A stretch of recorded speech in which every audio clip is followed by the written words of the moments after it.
اللہ جل مجدہ الکریم اپنے محبوب کریم صلی اللہ علیہ وآلہ وسلم کے توسل اور تصدق سے مجھے اور آپ سب کو صحیح عقیدے اور صحیح عمل پر گامزن رہنے کی توفیق نصیب فرمائے۔ ہم سب کو حضور کریم صلی اللہ علیہ وآلہ وسلم کی غلامی، محبت، اطاعت اور اتباع میں زندہ رکھے۔ اسی میں ہم سب کو موت نصیب کرے اور زندگی بھر بے ادبی اور گستاخی سے محفوظ رکھے۔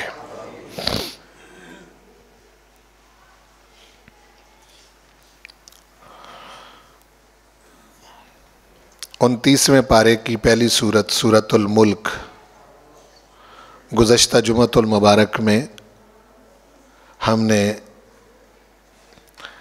اس کا بیان شروع کیا تھا اور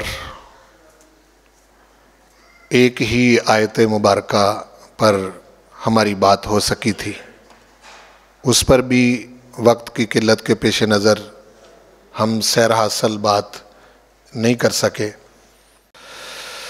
ارشاد باری تعالیٰ ہے تبارک الذی بیدہ الملک، بڑی برکت والا ہے وہ جس کے قبضے میں بادشاہی ہے۔ مطلق ذکر کیا کہ کسی چیز کا ذکر نہیں کیا کہ فلاں چیز کی بادشاہی، فلاں وقت کی بادشاہی، فلاں زمانے کی بادشاہی، فلاں علاقے کی بادشاہی۔ مطلق ذکر کرنے کا مطلب یہ ہے کہ ہر چیز کی بادشاہی میرے پاس ہے۔ اور دوسری صفت وَهُوَ عَلَىٰ كُلِّ شَيْءٍ قَدِيرٌ، وہ ہر چیز پر بڑی قدرت رکھنے والا ہے۔ ہر چیز کا بادشاہ تبھی بنے گا نا جب ہر چیز پر قدرت رکھے گا۔ وَهُوَ عَلَىٰ كُلِّ شَيْءٍ قَدِيرٌ، جو اگلی آیت آ رہی اس میں اپنی قدرت کا ایک منظرنامہ اس نے بتایا ہے۔ فرمایا وہ ہر چیز پر بڑی قدرت رکھنے والا ہے۔ اس کی قدرت کی ایک علامت یہ ہے کہ الذی خلق الموت والحیات،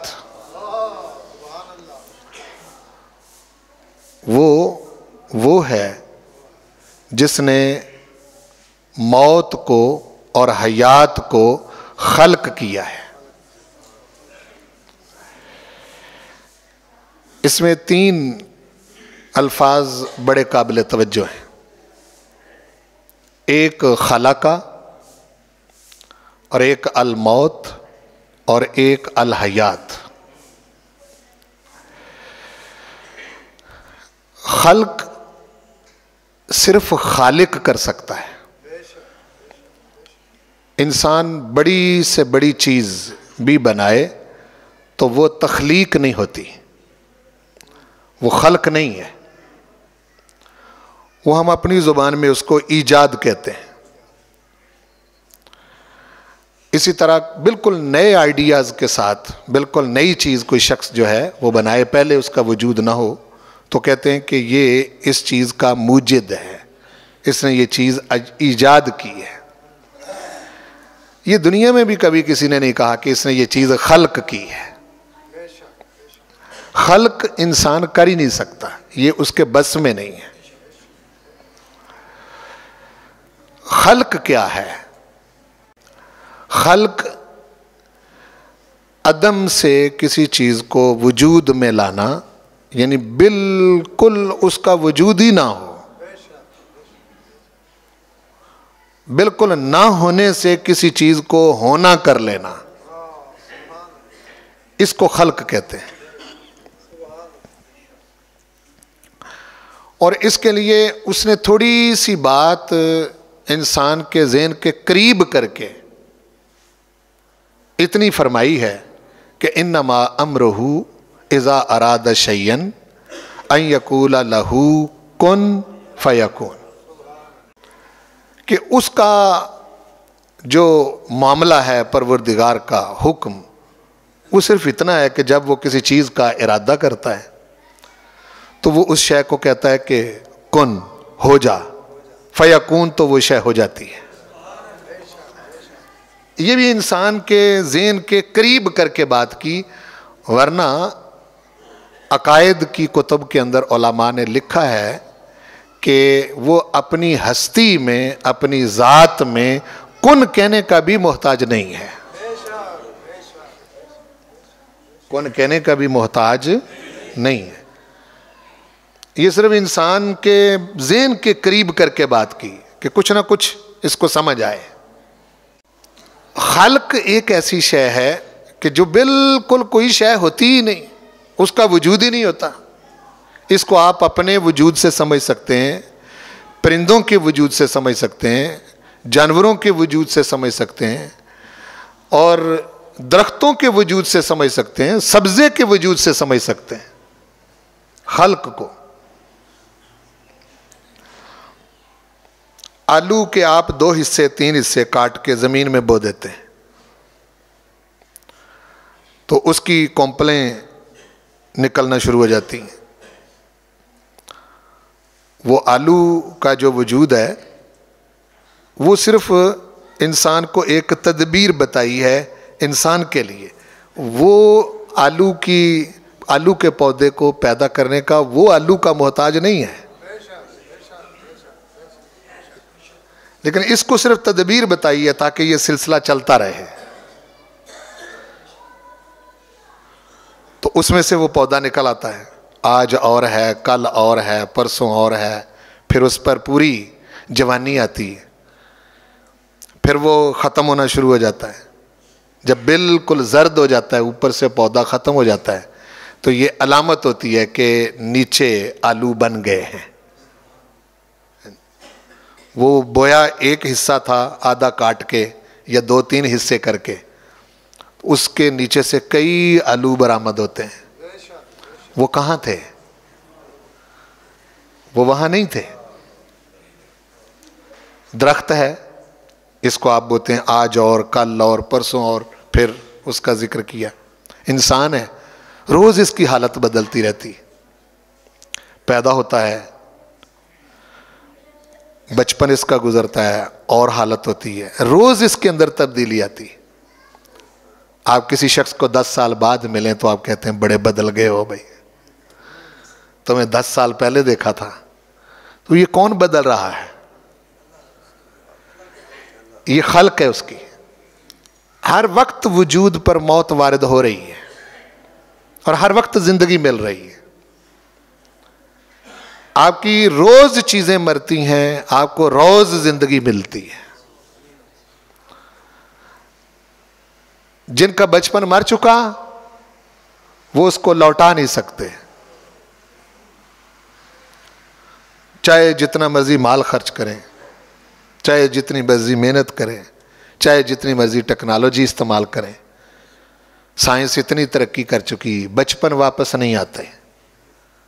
جن کی جوانی جا چکی وہ واپس نہیں آتی۔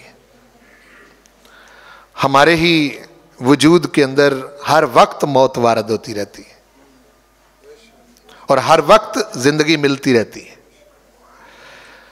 تو فرمایا کہ الذی خلق الموت والحیات، بڑی قدرت والا ہے وہ جس نے موت کو خلق کیا ہے۔ یہ خلق الموت کے الفاظ بتا رہے ہیں کہ موت مخلوق ہے۔ کیا کہا میں نے؟ موت مخلوق ہے۔ جس طرح انسان مخلوق ہے، جس طرح درخت مخلوق ہے، جس طرح پرندے مخلوق ہیں، جس طرح باقی مخلوق ہے، اسی طرح موت بھی مخلوق ہے۔ الحیات، زندگی بھی مخلوق ہے۔ موت کا خالق اللہ ہے، زندگی کا خالق بھی اللہ ہے۔ موت ہر کسی کی ایک جیسی نہیں ہوتی، ہر کسی کی موت ایک جیسی نہیں ہوتی، موت وارد ہر ایک پر ہوتی ہے۔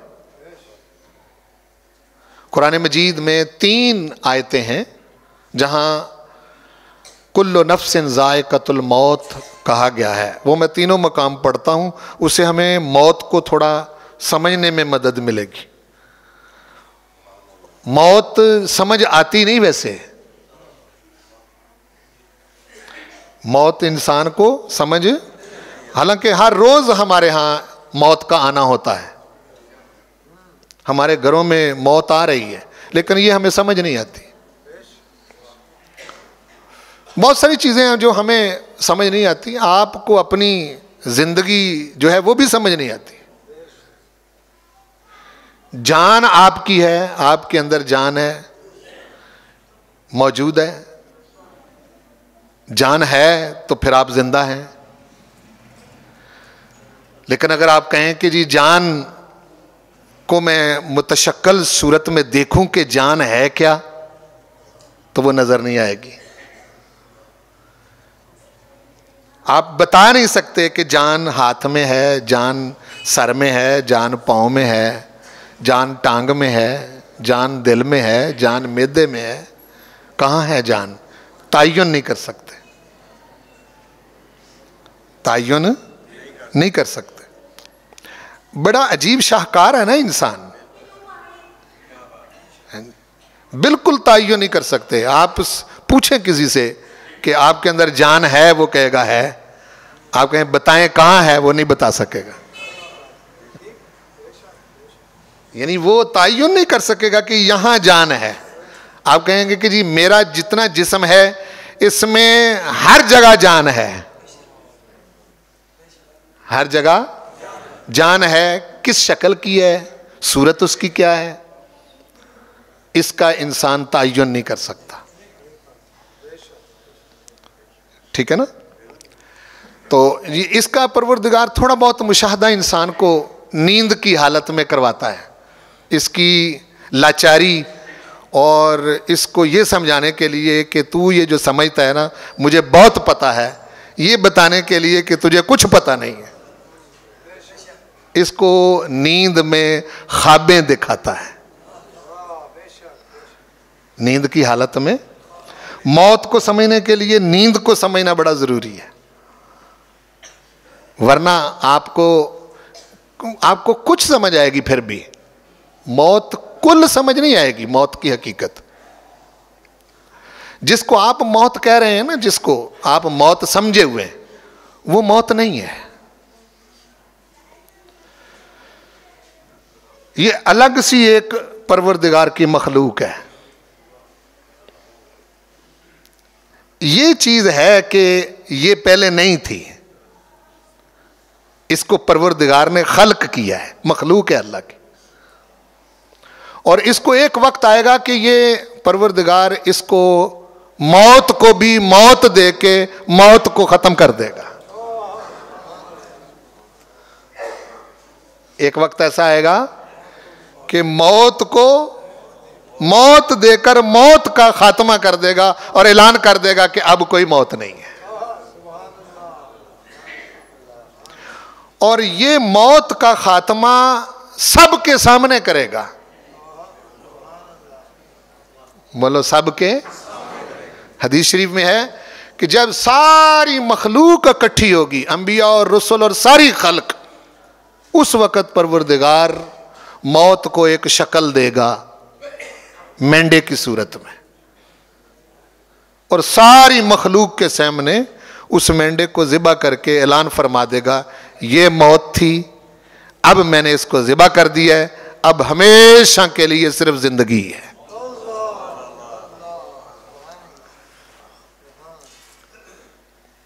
آپ قرآن مجید پڑھیں جہاں اہل جنت کا ذکر ہے، اہل جنت کو جنت میں داخل ہونے کے بعد ہر مقام پر اس نے فرمایا ہے خالدین فیہا ابدا، کہ جنتی جنت میں جب پہنچ جائیں گے تو پھر اس میں ہمیشہ رہیں گے۔ پھر انہوں نے جنت سے نکلنا نہیں، وہیں رہنا ہے۔ دوزخیوں کا جہاں ذکر ہے وہاں بھی فرمایا ایمان والوں کے لیے جو کفر پر مر گئے، ایمان پر موت نہ آئی، کچھ ایمان والوں کو بھی کچھ دیر دوزخ میں رکھا جائے گا۔ ایمان والے بھی ایسے ہیں جو اپنی غلط کاریوں کی وجہ سے، اپنی بد عمالیوں کی وجہ سے، اپنے برے اعمال کی وجہ سے دوزخ میں چلے گئے۔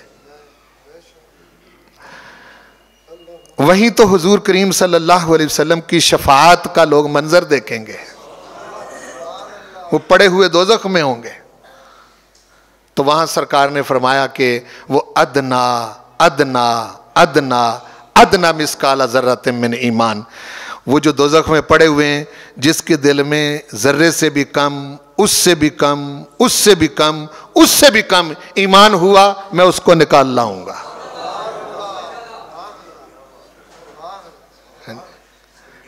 پھر اس کے بعد آگے جنہوں نے دوزخ میں رہنا ہے انہوں نے پھر خالدین فیہا ابدا، ہمیشہ رہنا ہے۔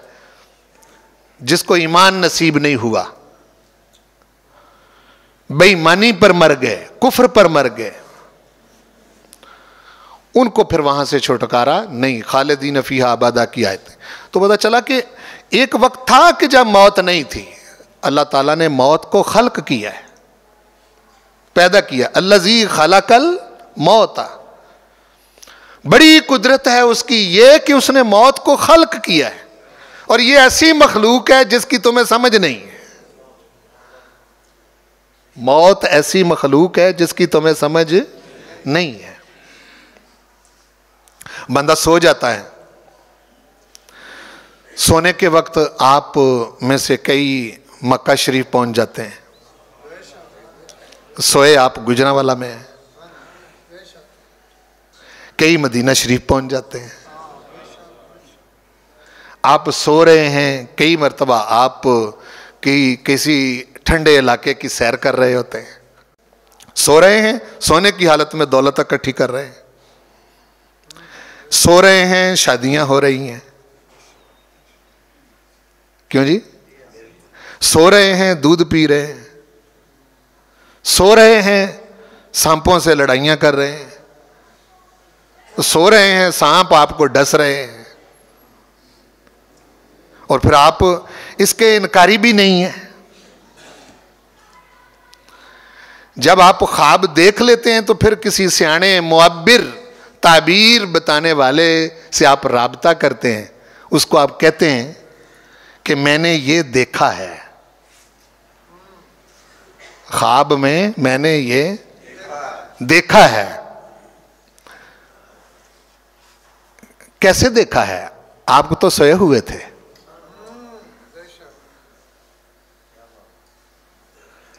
نہیں سمجھے میری بات کو؟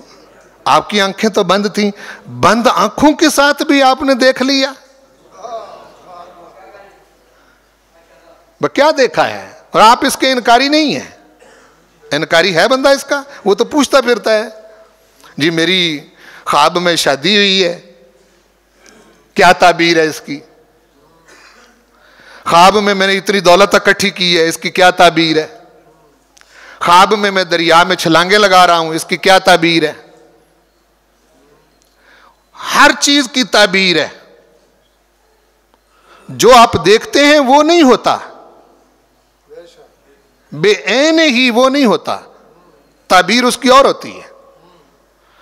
اور اس کا انکار اس لیے نہیں کر سکتے خاص طور پر ایمان والے کہ یہ تو قرآن مجید میں خوابوں کی تعبیر کا باقاعدہ ذکر موجود ہے۔ دیکھو نا، بادشاہ خواب دیکھ رہا ہے کہ 7 سوکھے سٹے ہیں، 7 سبز سٹے، سوکھے سٹے سبز سٹوں کو کھا رہے ہیں، 7 موٹی گائیاں ہیں اور 7 پتلی گائیاں ہیں، جو پتلی گائیاں ہیں وہ موٹی گائیوں کو کھا رہی ہیں۔ اس وقت کے جو معبرین تھے ان سے پوچھا بادشاہ نے کہ بھائی اس کی تعبیر بتاؤ، وہ کہنے لگے اضغاث و احلام وما نحن بتأویل الاحلام بعالمین، یہ آیت ہے قرآن پاک کی۔ کہنے لگے اضغاث و احلام، بادشاہ سلامت آپ بڑے لوگ ہیں اور پریشان رہتے ہیں، اس وجہ سے یہ عجیب و غریب قسم کی آپ خوابیں دیکھتے ہیں. ہاں جی، ہم اس طرح کی تعبیریں نہیں جانتے. وہ جس کو تعبیر بتائی تھی قید خانے میں یوسف علیہ السلام نے، اس نے بھی خواب دیکھی تھی. وہ بھی دو تھے جن کے خواب دیکھی تھی. ایک کہتا ہے کہ جی میں جام پلا رہا ہوں بادشاہ کو. دوسرا کہتا ہے کہ میرے سر پر روٹیوں کی چنگیر ہے، اوپر سے وہ پرندے اچک کے کھا رہے ہیں. تو آپ نے فرمایا یہ جو تو چنگیر والا ہے تو سولی چڑھ جائے گا، اور یہ جو تو کہہ رہا ہے کہ بادشاہ کو جام پلا رہا ہوں، وہ جو نوکری تیری ختم ہو گئی تو نوکری پر بحال ہو جائے گا. وہ بحال ہو گیا اور دوسرا سولی چڑھ گیا. وہ ایک تفصیل ہے، میں اس میں آپ کو ابھی نہیں لے جانا چاہتا. بات ایک سمجھا رہا ہوں موت کے حوالے سے. اس کو یاد آیا کہ وہ قید خانے میں جو بندہ ہے وہ خوابوں کی تعبیر جانتا ہے. اس نے کہا بادشاہ سلامت مجھے بھیجیں، میں تعبیر معلوم کر کے آتا ہوں. وہ آتے ہی جو ہی قید خانے میں داخل ہوا، وہ کہتا ہے یوسف ایوہ الصدیق، اے یوسف اے سچے. فوری طور پر افتنا فی سبع بقرات سمان یأکلہن سبع عجاف. وہ کہتا ہے مجھے تعبیر بتائیں، 7 سوکھی گائیاں ہیں پتلی پتلی، اور 7 موٹی گائیاں ہیں، اور 7 سوکھے سٹے ہیں، اور 7 سبز سٹے ہیں. وہ سوکھی گائیاں جو ہیں وہ موٹیوں کو کھا رہی ہیں، اور سوکھے سٹے جو ہیں وہ سرسبز و شاداب سٹوں کو کھا رہے ہیں. اس کی تعبیر بتائیں. آپ نے فرمایا وہ جو 7 پتلی گائیاں اور 7 سوکھے سٹے ہیں وہ 7 قحط کے سال ہیں. یوسف علیہ السلام نے کیا فرمایا؟ وہ مصر کے اندر 7 قحط کے سال ہیں، اور وہ جو سرسبز و شاداب سٹے ہیں اور موٹی گائیاں ہیں وہ مصر کے اندر 7 بڑی خوشحالی کے سال ہیں. یہ پہلے آئیں گے خوشحالی کے سال. اس میں بہت سبزہ ہوگا، بہت غلہ ہوگا، بہت اناج ہوگا.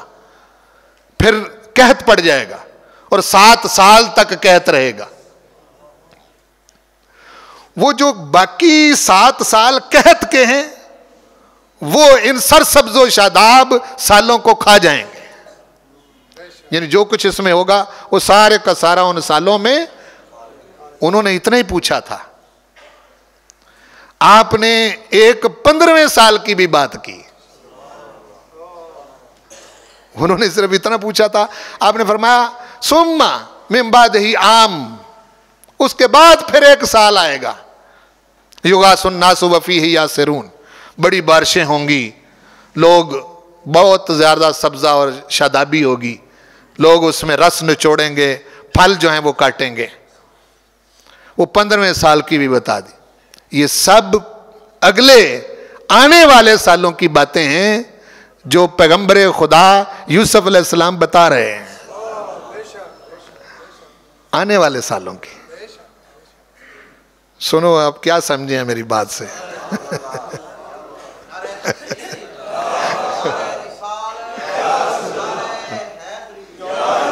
حاضر ذہن سے بیٹھا کرے نا، تو حاضر ذہن سے بیٹھا کریں تاکہ بات آپ کو پتہ چلے. ٹھیک ہے، اس لیے برتن تو کم از کم کھول کے رکھیں. اچھا، تو 15 سال بعد کے حالات بتا دیے. 15 سال بعد کے حالات بتا دیے، اور بتا کے کہا یہ میرے رب کا فضل ہے. فخر نہیں کیا، تکبر. یہی کمال ہے ان لوگوں کا. ان لوگوں کا یہی کمال ہے کہ یہ سمجھتے ہیں اس کی عطا کو. تو اب یہ خواب ہے. اب سٹے، سوکھی گائیاں، موٹی گائیاں، سرسبز و شاداب سٹے، بے عین ہی کوئی اس طرح کی چیز تو نہیں نا، لیکن اس کی تعبیر مختلف صورت میں. تو یہ ہے بھی حقیقت. اور بندہ کہتا ہے میں نے دیکھا ہے، کیا کہتا ہے؟ میں نے دیکھا ہے. کہاں سے دیکھا ہے؟ آنکھیں تو تیری بند تھی. بند آنکھوں سے بھی تو دیکھ لیتا ہے، یعنی آنکھیں کھلی نہیں. وہ دیکھنا تو ڈیلوں کے ساتھ ہوتا ہے نا بندے نے. نہیں سمجھے میری بات کو؟ اور اللہ کے بندو، دیکھتا تو بندہ آنکھوں سے ہے، آنکھیں تو بند ہیں. دیکھا کیا ہے یہ سمجھایا. اگر تو آنکھیں بند کیے ہوئے بھی دیکھ سکتا ہے تو اس سے سمجھ اس ذات کو وہ بغیر آنکھوں کے بھی دیکھ سکتا ہے.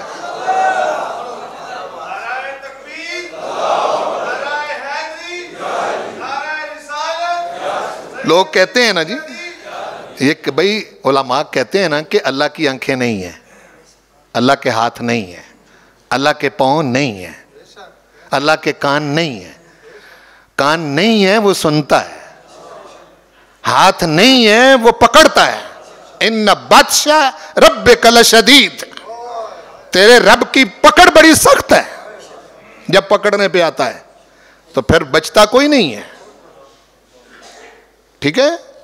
پاؤں نہیں ہے لیکن ہر جگہ وہ موجود ہے. آنکھیں نہیں ہیں لیکن دیکھتا ہے، بصیر ہے. کان نہیں ہے وہ سنتا ہے. کہتے کیسے؟ کچھ تو سمجھ آئے. کہتے جیسے تو بغیر آنکھیں بند کیے خواب دیکھ لیتا ہے اور تو کہہ رہا ہے کہ میں دیکھا ہے. کیا کہتا ہے؟ میں نے. کوئی انکاری ہوتا ہے اس کا؟ وہ بندہ اس کو کہتا ہے تو پاگل ہے بھائی، آنکھیں تو تیری بند تھی، دیکھا تو نے کیا ہے؟ وہ کہتا نہیں جی دیکھا ہے. اصرار کرتا ہے کہ میں نے دیکھا ہے. ٹھیک ہے؟ تو فرمایا کہ یہ بالکل اس سے تو سمجھ کہ تو سویا ہوا ہے، اپنی جگہ پر بیٹھا. ہر خواب کی میں بتا رہا تھا، تھوڑی سی یہاں میرے ذہن میں ایک بات آئی، وہ میں کیے بغیر آگے نہیں بڑھ سکتا. ہاں جی، وہ ہر خواب کی الگ سی تعبیر ہوتی. ایک خواب ایسی ہے جو دیکھا ہے جاگتے ہوئے بھی وہی ہے، اور وہ ہمارے آقا کریم کی زیارت ہے.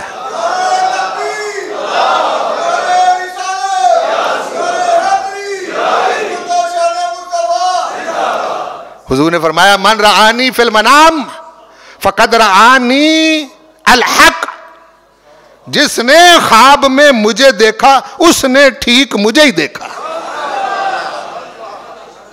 فَإِنَّهُ لَا يُتَمَثَّلُ بِالشَّيْطَانِ، اس لیے کہ شیطان میری مثل ہو ہی نہیں سکتا. باقی ہر چیز آپ الگ الگ دیکھتے ہیں. بڑے صوفی کو خواب میں دیکھ لیں نا تو مت سمجھیں کہ وہ صوفی ہی ہوگا. ٹھیک ہے؟ یہ حضور کا کمال ہے کہ شیطان جو ہر شکلیں بدل لیتا ہے. ہاں جی، شیطان شکلیں بدل لیتا ہے نا، مکھی بن جاتا ہے، مچھر بن جاتا ہے. حضور نے فرمایا کہ یہ اتنا ہے، اتنی اس کی ہے طاقت وغیرہ کہ یہ انسان کے جسم کے اندر خون کی شکل بدل کے خون میں داخل ہو کے غلطی کروا جاتا ہے. مجرد دم، ہاں جی، یعنی خون بن کے غلطی کروا جاتا ہے. تو اس سے بچنے کا ایک ہی رستہ ہے کہ بندہ ہر وقت اپنے آقا کا سچا غلام بن کے رہے، اللہ کی پناہ میں رہے، اللہ کی پناہ میں رہے. اس سے بچنے کا یہی صورت ہے اور کوئی صورت نہیں ہے. آپ اپنی طاقت سے بچ ہی نہیں سکتے، اپنی طاقت سے بچ ہی نہیں سکتے. وہ قرآن مجید میں آتا ہے اِنَّهُ يَرَاكُمْ هُوَ وَقَبِيلُهُ مِنْ حَيْثُ لَا تَرَوْنَهُمْ. یہ شیطان تمہیں وہاں سے دیکھتا ہے جہاں سے تم اسے نہیں دیکھتے، جہاں سے تم اس کو نہیں دیکھ سکتے. یہ تمہیں وہاں سے دیکھتا ہے، یہ اور اس کا قبیلہ. فرمایا اس کی پناہ میں آ جاؤ، جو اسے دیکھتا ہے یہ اسے نہیں دیکھ سکتا.